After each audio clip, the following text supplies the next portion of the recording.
Hello, everyone. Thank you for joining us today. My name is Dr. Lisa Cain. I'm an associate professor at the Chaplin School of Hospitality and Tourism Management at Florida International University. I'd like to welcome you to the International Luxury Hotel Association's webinar on leveraging technology to create a holistic approach to health and wellness in hotels, moderated by myself with Amy McDonald, Principal and CEO of Under a Tree Wellness Consulting, Michelle Guss, Vice President of Hospitality for Crestron, and Simon Saunders, Vice President of Strategic Health and Wellness for RLA Global. We'd like to thank Crestron for sponsoring today's webinar. I'd like to start by allowing our panelists to briefly introduce themselves. Amy, let's get started with you. Hi, my name is obviously Amy McDonald, and I have had 40 years in hospitality with a specialty in wellness in particular, which we're going to talk a lot about today. And I have had 19 years, well, we're starting our 19th year as a wellness consultancy, really specializing in luxury hospitality globally, and just working with different types of clients on how wellness can increase their businesses and obviously mostly their profitability. Thank you so much, Amy. It's so nice to have you today. And Michelle, would you like to introduce yourself? Sure. My name is Michelle Guss. I'm the Vice President of Hospitality for Crestron Electronics. I've been with the company for 15 years.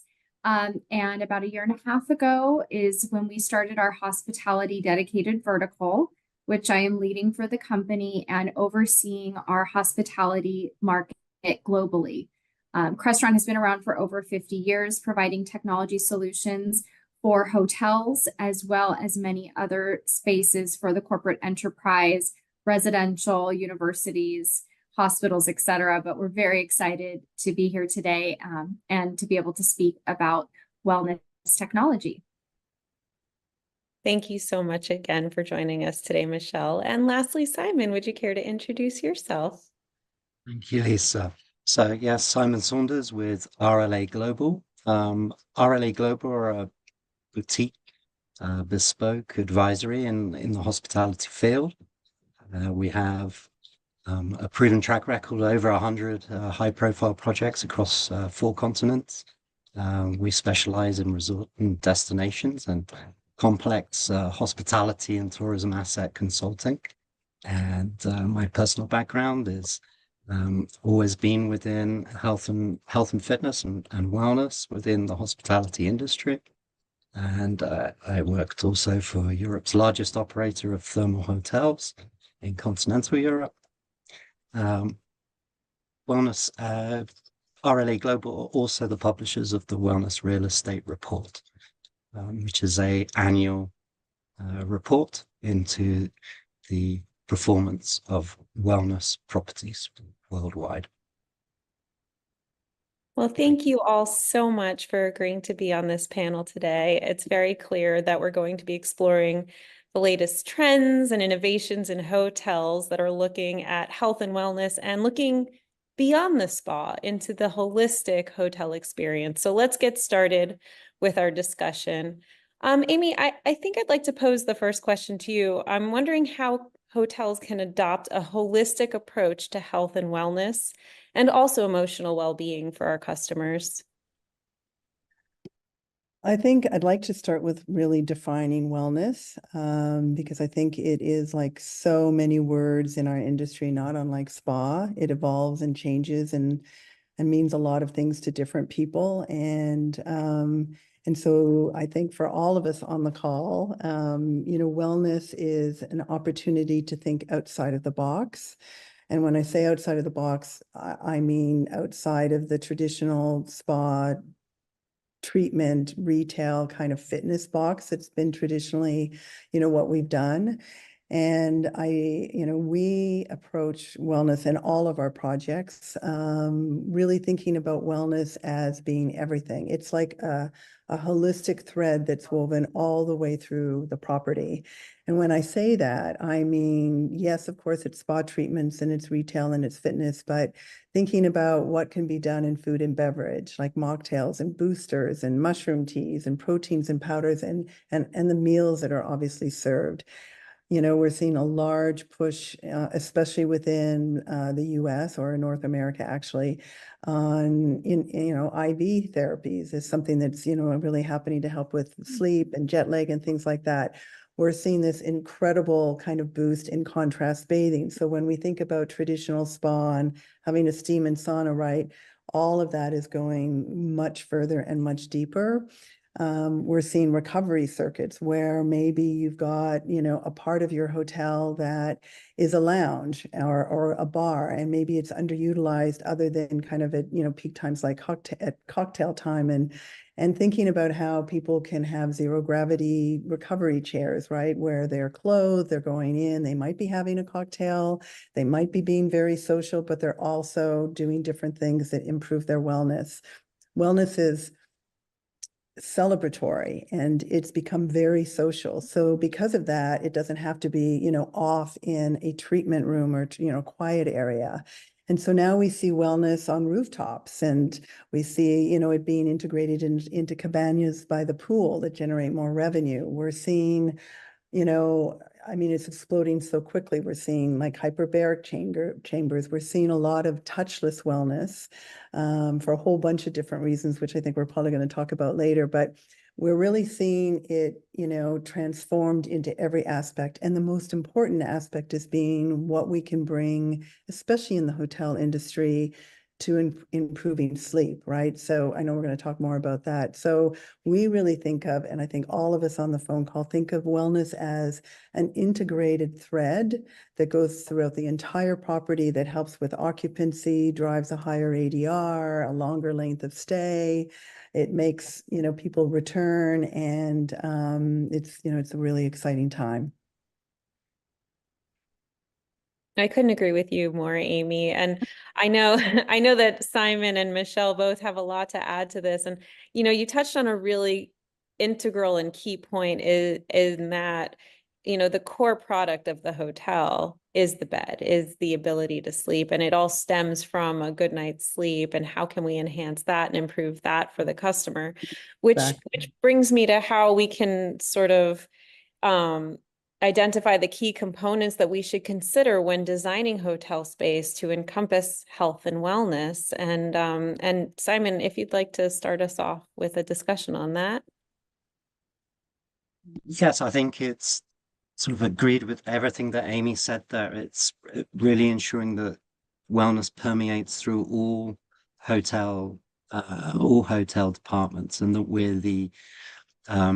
we're not putting up any barriers to the wellness practices that our guests are part of their daily routine. So we need to be the proliferators and propagators of that. And I would say that definitely starts, if not at the welcome, certainly in our room.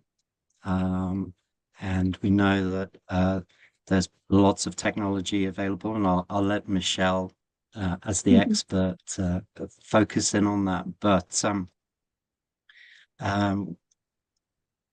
in terms of, I think that we have to realize that we are not even if we think that we're not wellness hotels, we are wellness hotels because our guests are wellness users. But I think it's probably better to let Michelle talk about the kind of in-room elements of design, perhaps. Sure.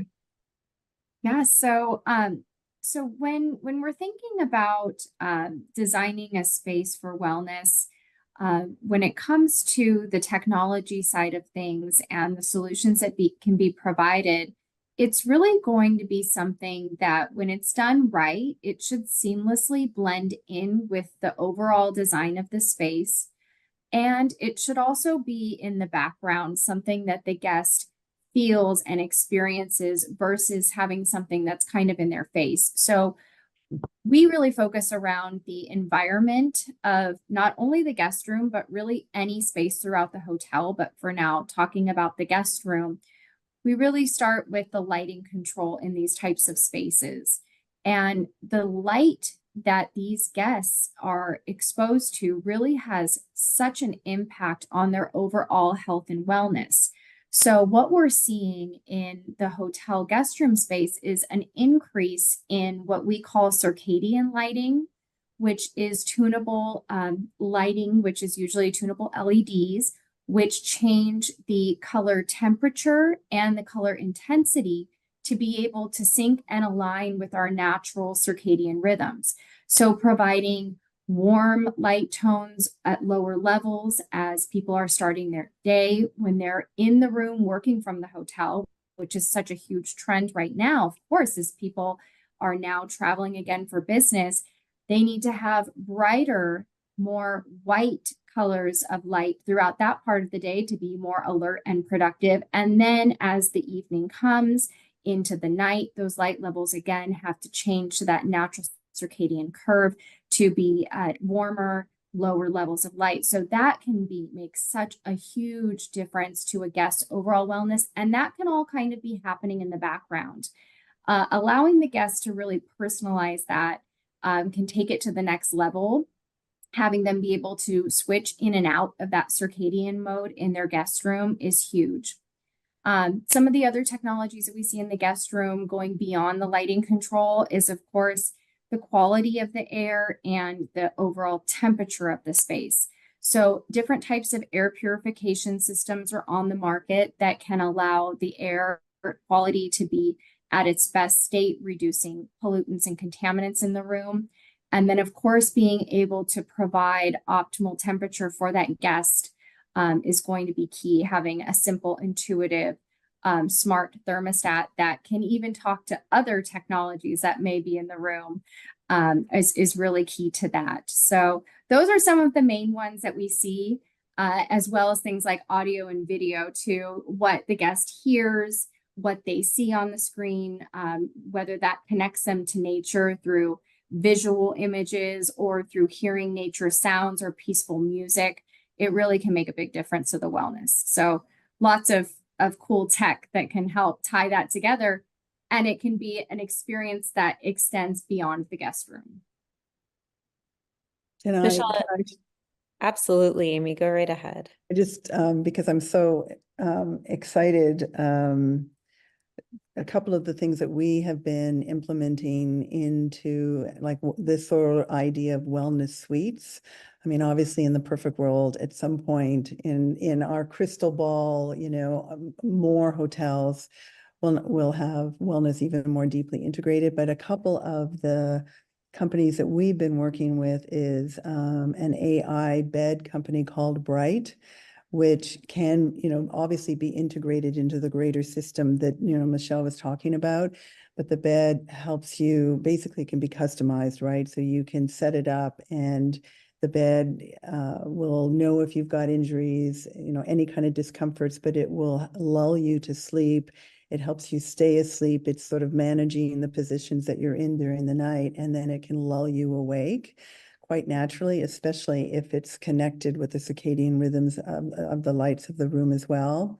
And I was just at the Consumer Electronics Show, and I discovered an AI pillow from a company called Motion Sleep, which, because it's AI, it is trained to understand, even like very quickly, if you're in a hotel room for a couple of nights, the different sounds that you make, and would know if you are snoring and if you have sleep apnea, and then would the bed and the pillow would be shifting your body to minimize that. So it's an interesting time in our worlds, right? To see that AI can really support a deeper, longer sleep.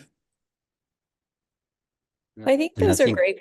I'll go right ahead. Those are great points. Yeah, and also that that really the technology within the room or within the property is now enabling us to remember our guests' preferences and store store and share that information to improve uh, the guest satisfaction and then ultimately the performance of the property, which is super exciting. We're not having to reinvent the wheel each time a guest comes to stay with us. Yeah. And also we're finding the guests are purchasing those things, right? I mean, that's just another opportunity for revenue, but also to bring more value to their guests is if they can take some of this automation that so supports really the most important part of health and wellness, right, is sleep. And so that, you know, obviously lots of the hotel brands sell their beds. I mean, the Heavenly Bed, and I know Four Seasons, I mean, the majority of them, but this would take it to a whole other level. And then every time they travel with that brand, right, it's the brand's going to know exactly how you like your, you know, your bed or your pillow or whatever set up. So it really deepens the relationship between the brand and their guest. I agree. On I think top these of, are all, oh, go right ahead. sorry, on top of that, I keep interrupting you, but on top of kind of the pillow menu, the linen menu, so we're kind of collating more and more information and hopefully heightening the sleep experience that way. I think these are all incredible and important points that you all make because there are so many opportunities that this generates. And even when we take a step back and just think about our luxury guests from an outside perspective, they have some, if not many, if not all of these technologies at home. And so being able to support their healthy and wellness lifestyles in the hotel to draw it in and make them want to stay because they don't have to change their routine and they don't have to worry about jet lag and lighting and air quality and disturbed sleep. And just like we would with a Peloton app or any other kind of physical fitness app where it stores your information and you can pull it up and it can record and hyper personalize your preferences in that. So too now can our hotel rooms provide that wellness experience for our guests and make them, to Simon's point, want to come back and continue to support that brand because it supports their healthy lifestyle.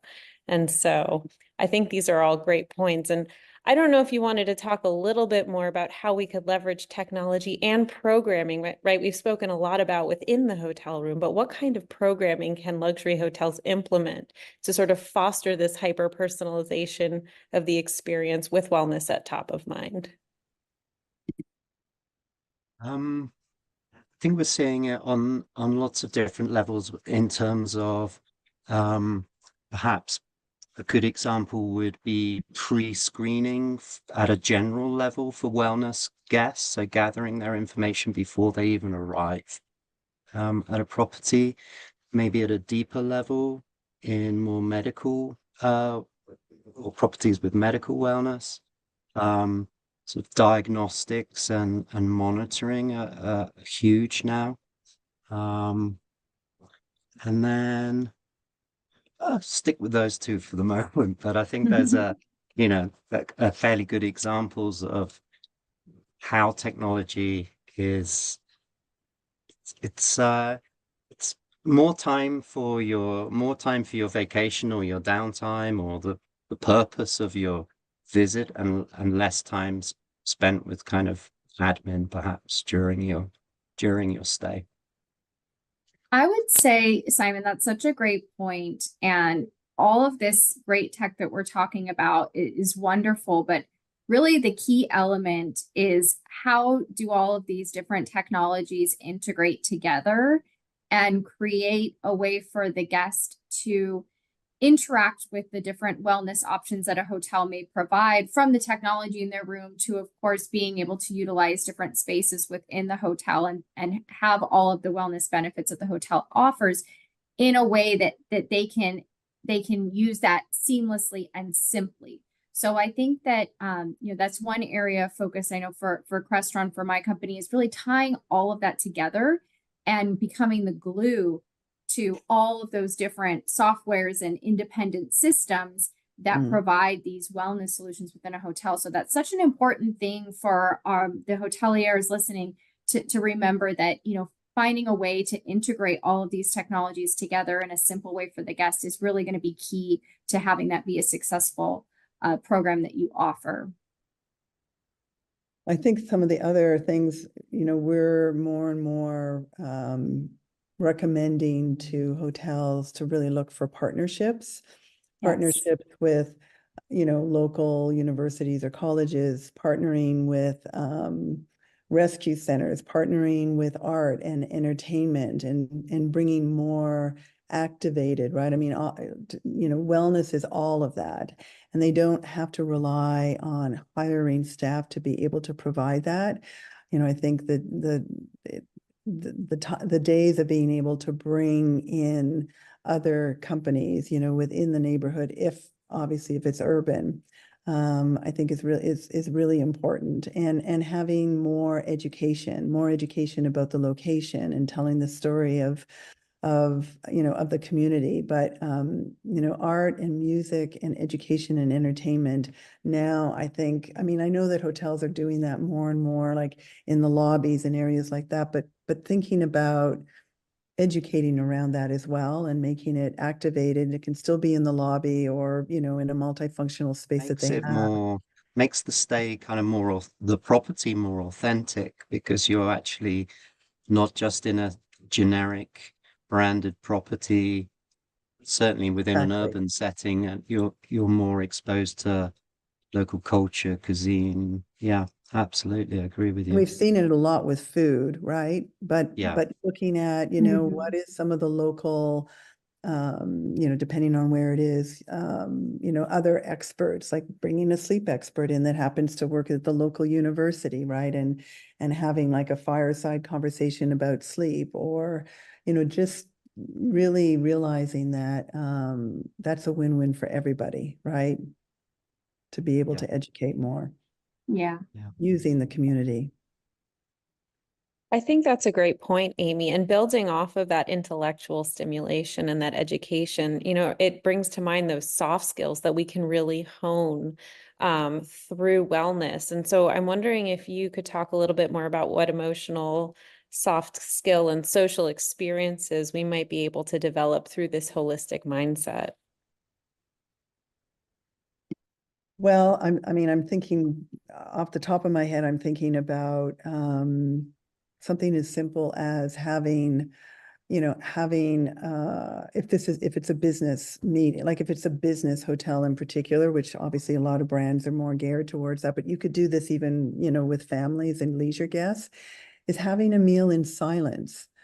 And as terrifying as that is for most of us, it can be really fun and super simple, and really enlightening, and sharing just how we think about food, right? Like, are you a person that puts piles of all the different things in one, and then you eat one, the potatoes first and then the meat first, and like just being able to slow down and be quiet, just like for any of us really, to just decide to share a meal by ourselves. But that's just sort of a simple, really simple, but I have found really kind of profound, example.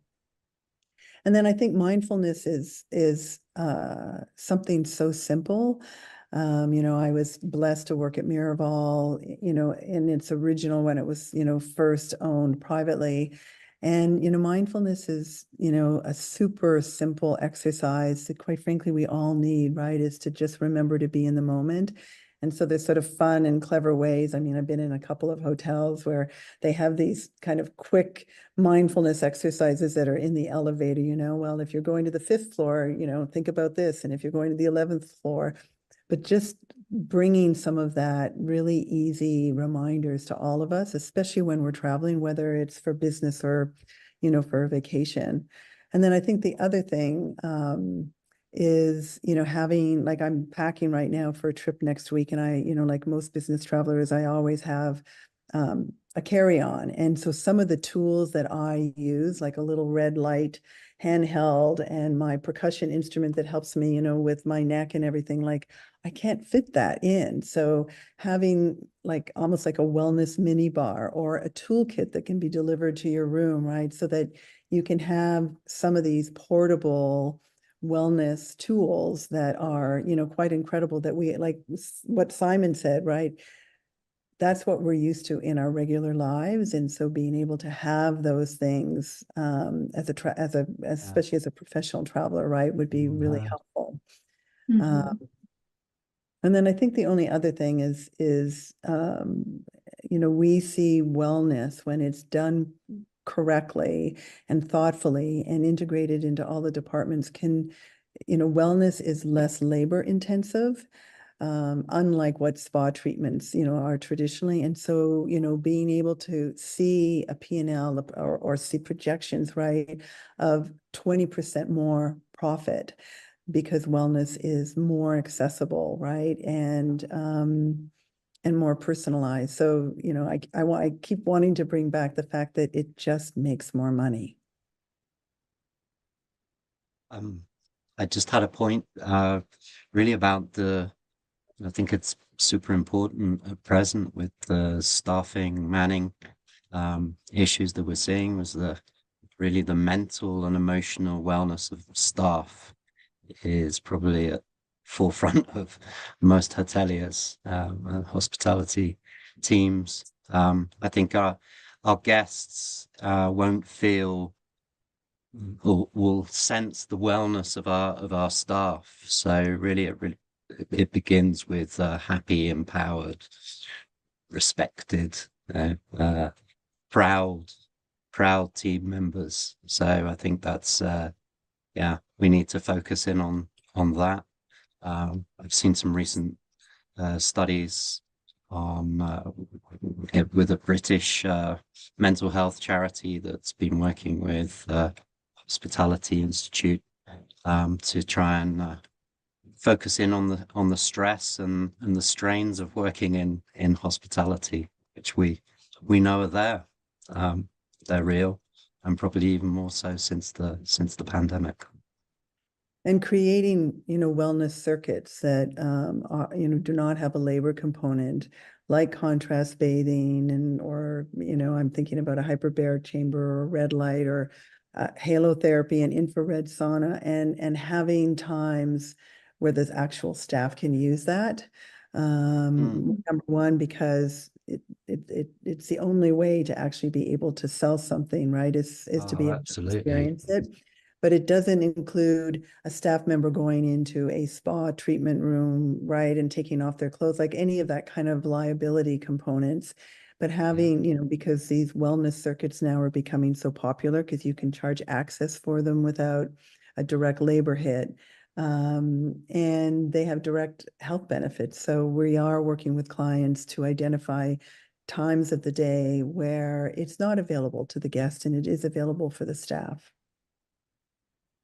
You know, these wellness trends are becoming so much more popular for the traditional consumer market to even have some of these things in their homes. Definitely. So when a guest comes to a hotel, especially if it's a wellness hotel, they have an expectation to be able to have, you know, these types of amenities and to have access to that. So it's so important. It's really driving the industry to change for wellness, to be able to meet the needs of these guests as they have higher expectations and just increased awareness of wellness and what they have in their own homes. It has to be that good, if not better than what they have in their own homes, especially for luxury hospitality.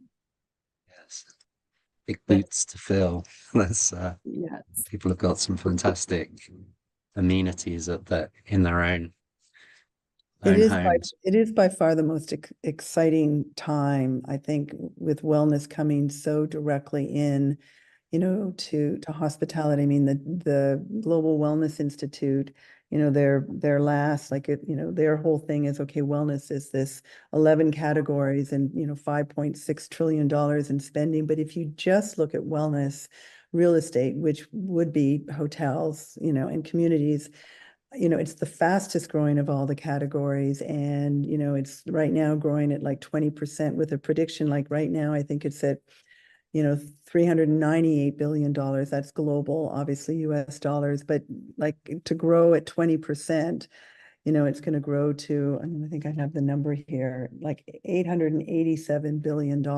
And And that's people really committed, right? So thinking about your brand and phasing wellness in a way that's going to be sustainable, right? So you can continue to deliver something that's meaningful because it's here to stay and it's a good thing, right? It's profitable for everybody and it's obviously creating, healthier humans. So, in all the years, certainly in my career, and I'm sure everyone on the phone call and that are listening, it's never been a more exciting time in the world of hospitality.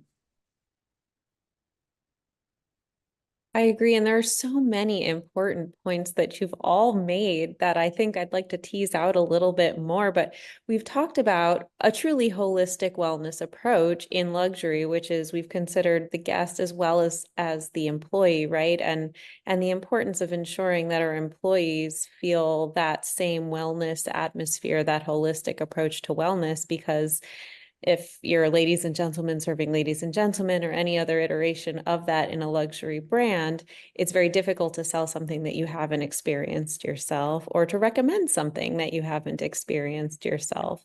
And in addition to that, it's very difficult to start your shift if you have to walk in a back door close to, where they take out the garbage or anything else, and then be expected to serve in a luxury setting. And so just thinking about that whole setup from start to finish for the employee as well is certainly a meaningful lens through which to look at this issue. And I know Michelle has mentioned so many different technologies. Amy, I loved your point about your theragun or your percussion instrument Hypervolt or as well, whatever, yeah. because to your point, those can be something that could be its own little mini bar of sorts where you rent the They, migraine it can be a mask for an toolkit for hour. spa cabana, right? It can be in the bar in the evening. I mean, now we're seeing people having a cocktail and, they're using their Theragun or they're using compression, right? Because they've been out doing whatever, or because they've just arrived and they have jet lag, but it's social and they're handheld and they're portable. Yeah, those are some of my favorite tools. And I think you've also all sort of drawn out the importance of a two-pronged approach, right? Because there are some people who want socialization fostered through this holistic wellness approach, and other people who maybe need to take a beat, right? They're there for business and they just want to take a step back and not socialize and just turn off for a half hour or an hour, and using all of the tools at their disposal to really foster that would be beneficial. I'm wondering if you could share some success stories or perhaps a case study you could think of where a holistic approach to wellness really thrived and helped the business succeed. One of my personal favorites was Yotel, who did these fantastic self-care bolt-on packages, and I think they were termed turn down for sleep and turn up for awakening, and they were basically rituals. The turn down was pillow spray, eye gel, a relaxing Spotify playlist, and a gratitude exercise, which I thought was fantastic. I lay there in bed thinking about all the great things that have happened to you today. And whereas the awakening ritual was a can of coffee and a CBD sample, and an affirmation exercise and an uplifting kind of disco soundtrack to start your day. It may not be for everybody, but I thought those were like good, but quite simple and easy to place into a room. I thought they were really cool. I have one here in the US. It's a property called Castle Hot Springs. Private, it's a privately owned, and the owner, for whatever, it's a hot spring, and it's quite far outside of Phoenix, and obviously in the desert. It's a large piece of property, and people come to bathe in the hot springs and to do hiking, and they have an incredible farm. And he said, I don't want fitness. And even though I tried to convince them that some people still really want their treadmill, right? They don't necessarily want to run outside in, 110-degree weather. He was really adamant about it. And he didn't have a steamer sauna. He only had like small tents for treatment rooms. And so I sat back and went, there's a gap here. And he wanted to increase his length of stay. And obviously he eventually wanted to, increase his not his occupancy, because he was running at a fairly high occupancy, but he wanted to obviously be able to increase, the ADR.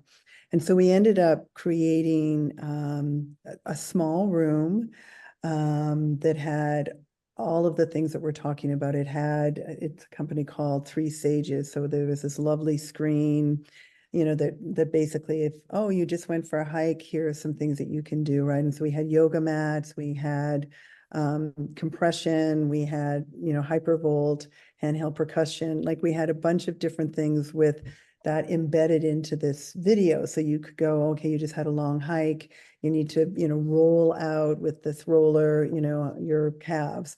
But it also had a halo infrared sauna that we were able to program. So it was completely do it yourself. You could go in, you could program it, and you could have, infrared for 20 minutes and actually have halo therapy. So this room became a do it yourself room. Obviously staff had to, still come up from time to time and watch it, but it filled this gap that was so important. And so all of a sudden guests, were staying longer and hiking further. And, so over the last 2 years, his ADR has gone up considerably, and they won some awards, but it was a gap because there's an expectation that you're going to have. Sometimes right?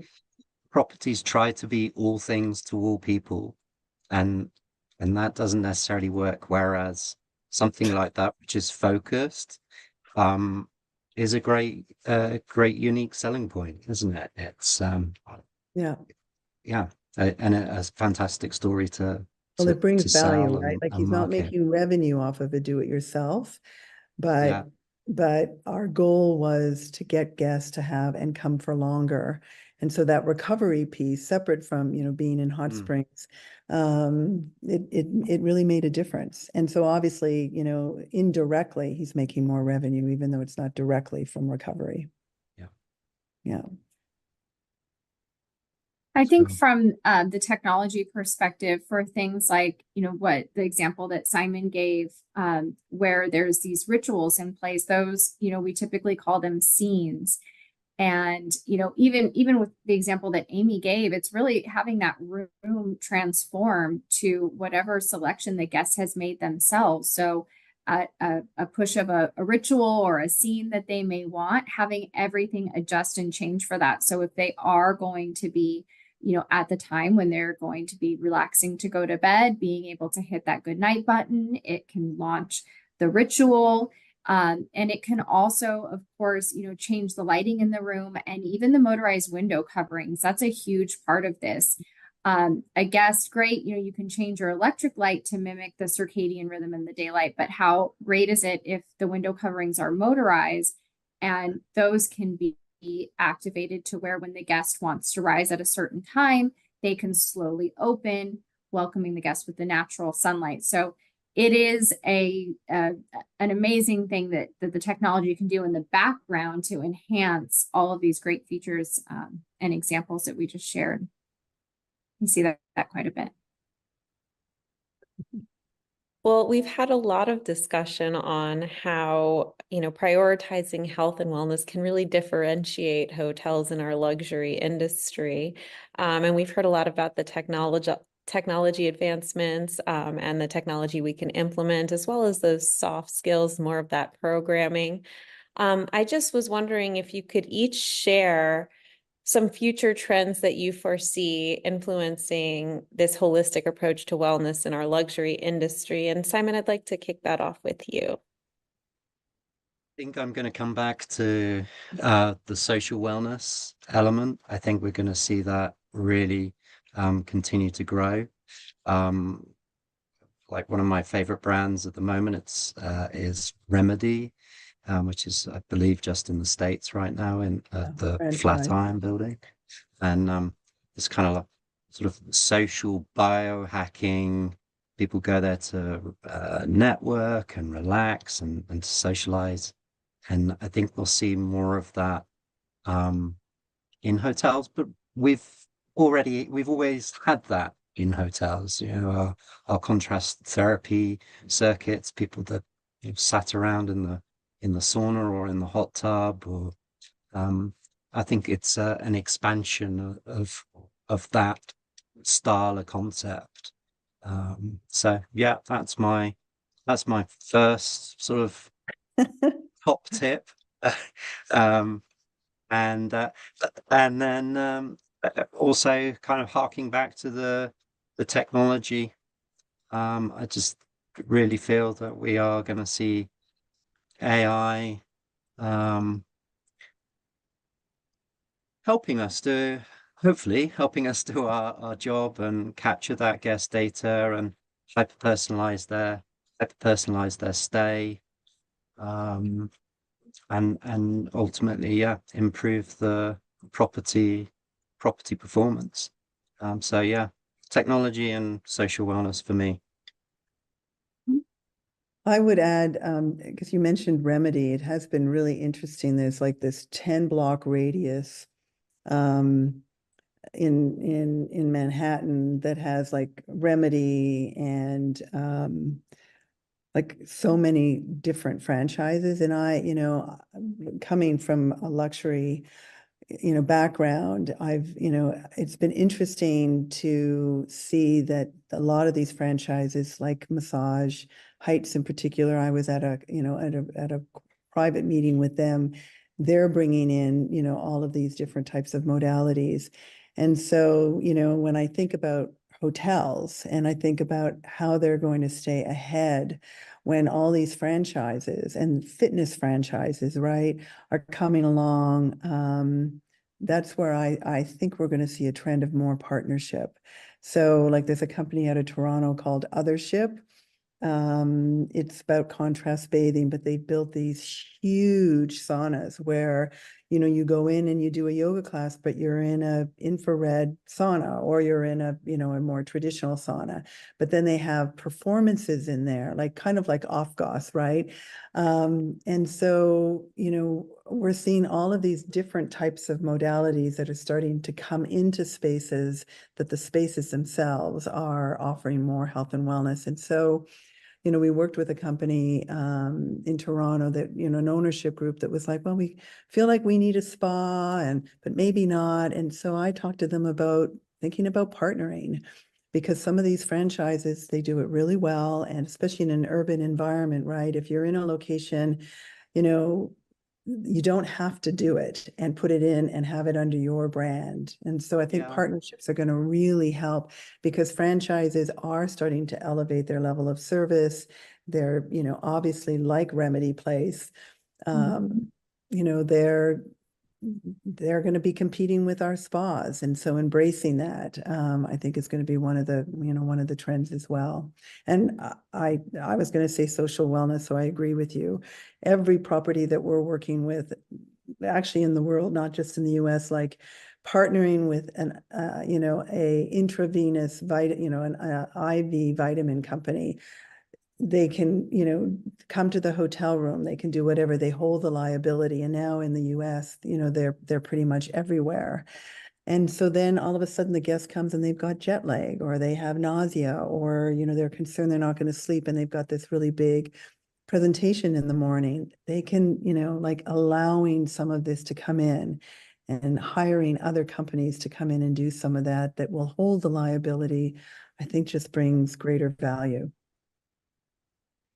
Yeah, I would say from my perspective, the personalization piece, which we've touched on, is a huge trend. And with the technology, having a guest who may be on a particular brand's loyalty program be able to make these preferences that they want for the wellness amenities they want to access, or what they may want in their guest room, for example, tying that into a profile that then whatever hotel property that that particular guest goes to within that loyalty brand program, the hotel already knows exactly what that guest prefers and wants wherever they go. That is what we're seeing, what we're being asked to do. And, you know, our tech is part of that personalization that goes into it. So requires a lot of different software integrations to do it, but that's a big push and trend. And then one other thing that we're seeing quite a bit with some properties that are under development that I can't say the names of yet, but we're seeing, you know, as the guest uses their room for a lot of different things, like, you know, what Amy was explaining, if they've done a hike and they're going to do stretching or rolling out, you know, their muscles, for example, having the actual layout of that room, the furnishings, a physical bed, transform into different ways where the guests would have more room and space to be able to do those additional wellness activities that they may want to do in the comfort of their own guest room. So that's another big thing, and another way technology ties that all together. So really cool future ahead. I have in prepping, this was you know, one of the questions that I thought we might touch on is one of my greatest pet peeves is architects coming in and designing before wellness experts have been involved. And it's twofold. One, you know, they're not, and you know, I don't want to be insulting and disrespectful to architects. However, you know, we are seeing more and more hotel ownership groups hiring wellness experts so that they can define the business, define what wellness looks like. It may not change design whatsoever, but just to Michelle's point, right? There are pieces of equipment and different types of things that could be brought into the hotel room if it's decided ahead of time, right? Or at least creating enough space that, as we know, technology is continuing to change, that we keep that open. And so what happens more like often with us is, I mean, we have a couple of projects right now where, you know, the owners and the brand have had their standards, and then they go straight into design. And then when they finally find out that there are people that are wellness experts, we come back and say, well, you're going to lose X amount of hundreds of thousands, if not millions of dollars, because you didn't build it this way, right? The size, whether it's the number of rooms or the adjacencies to them. And so, I mean, to me, I think that's one of the trends in the industry is to bring the experts in first, because it's going to save you so much money. Money and time. Yeah. Design needs to follow concept. Exactly. Please. Thank you, Simon. We're in agreement. Yes.